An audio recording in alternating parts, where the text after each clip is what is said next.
Hello everyone, welcome to Priya Nari blogs. Please subscribe my channel. বিকেলে office থেকে এসে এই যে নতুন রকম একটা কিছু বানিয়েছিলাম বেগুন দিয়ে, তিল দিয়ে।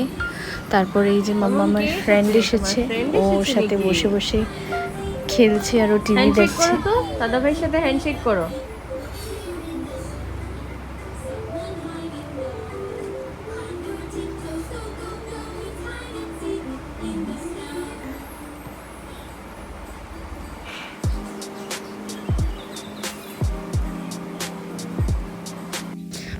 পরের দিন সকালের অফিসে যাওয়ার ক্লিপ। তো আমি রান্না চাপিয়ে দিয়েছি। আজকে ঘুম থেকে উঠে প্রথম রান্নাটাই চাপিয়েছি, কেন কি আগে রান্নাটা করে তারপর একবারে স্নান করে আমি পুজো দিব। আজ আমার শরীরটা বেশি ভালো না, একটু সর্দি হয়ে আছে, গলাটাও একটু খারাপের দিকে যাচ্ছে আরও। কিন্তু অফিস তো যেতেই হবে, কেন কি আমি অফিস বেশি ক্ষতি করতে ভালোবাসি না। সেটা কিন্তু আমি আমার বর থেকেই শিখেছি। আমার বর কখনো অফিস ক্ষতি করতে চায় না, ও তো পারলে ছুটির দিনেও অফিস চলে যায়। তো এই দেখো আমার পনির রাধাটাও হয়ে গেছে। আর এখানে আমি একটা অন্য রকমের সয়াবিন করেছি আজকে, কুমড়ো পাতা দিয়ে।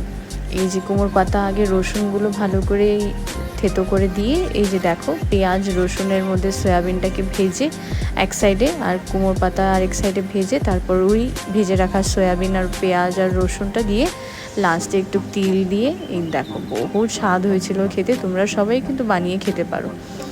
লাস্টে সব যা যা ছিল কাপড় কিচেনের, ওগুলো ধুয়ে পুজো দিয়ে এই যে বেরোয় গেলাম আমার টিকলিটাকে বাই বাই করতে। ও আমরা যত সময় অবধি না যাই ও বাই বাই করতেই থাকে।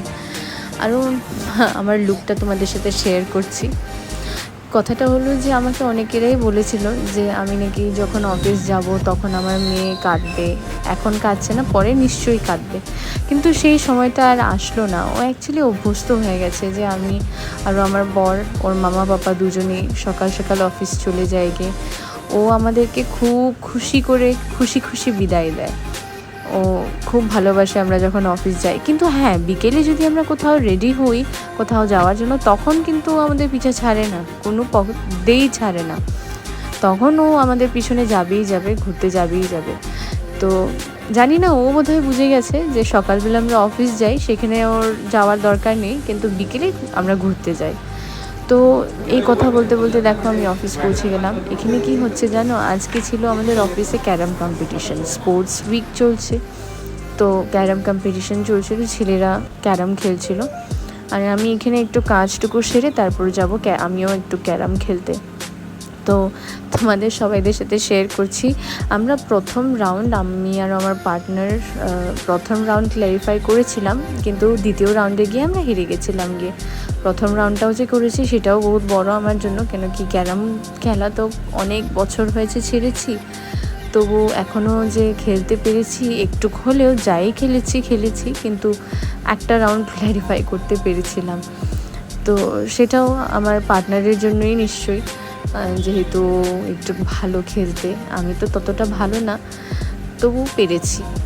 তো এই যে দেখো তোমাদেরকে একটা দৃশ্য শেয়ার করছি, এটা অ্যাকচুয়ালি ক্যারাম কম্পিটিশনের সময় না, এমনি জাস্ট খেলছিলাম তখনের সময়। আর এখানে দেখো ফাইনালটাও হচ্ছে, তার আগে এমনি ওরা ওয়ার্ম আপ করছে নিজেদেরকে।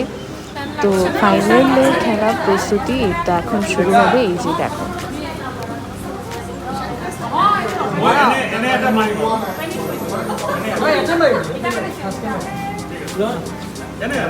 ভিডিও কথা নকবা দেখো। Let's start.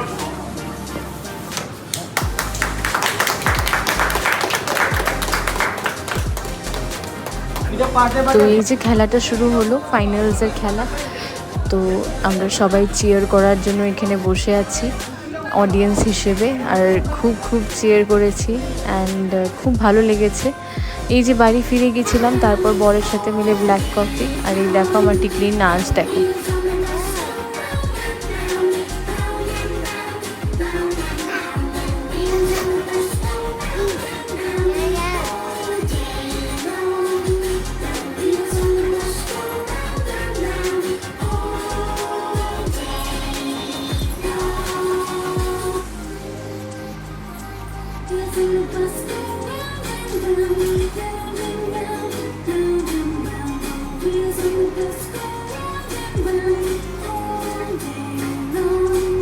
ওইদিকে কোথায় দেখছে জানো এসির দিকে তাকাচ্ছে, যে এসি অন করলেও খুব খুশি হয়, সেই দিকে তাকাচ্ছিল।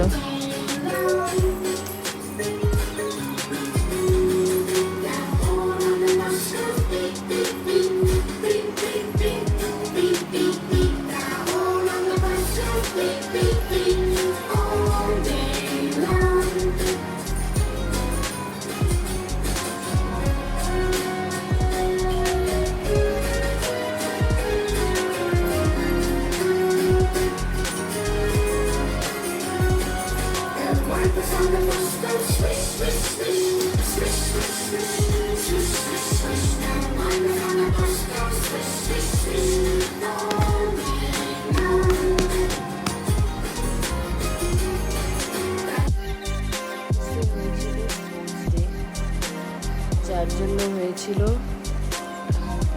Carrom competition. আর ক্যারাম কম্পিটিশনে ময়দা যে স্প্রিঙ্কল করা থাকে, ক্যারাম কম্পিটিশন খেলেছি, পার্টিসিপেট করেছি, কিন্তু যে ময়দাগুলো থাকে সেই ময়দাগুলো নাক দিয়ে ঢুকেছে। আর আমার তো জানোই তোমরা, এখনও জেনে গেছো যে আমার সিভিয়ার অ্যালার্জির প্রবলেম আছে। অ্যান্ড যেহেতু আমি মাস্ক ইউজ করিনি, তার জন্য আমার এখন আমি নেজিভিয়র নোটিভিন সব ইউজ করার সত্ত্বেও আমার নাকটা ঠিক হচ্ছে না। কন্টিনিউয়াস আমার মিউকাস ফল হচ্ছে নাকের দিকে, তো সেটার জন্য আমার শরীরটা খুবই খারাপ আজকে। Thank you for watching.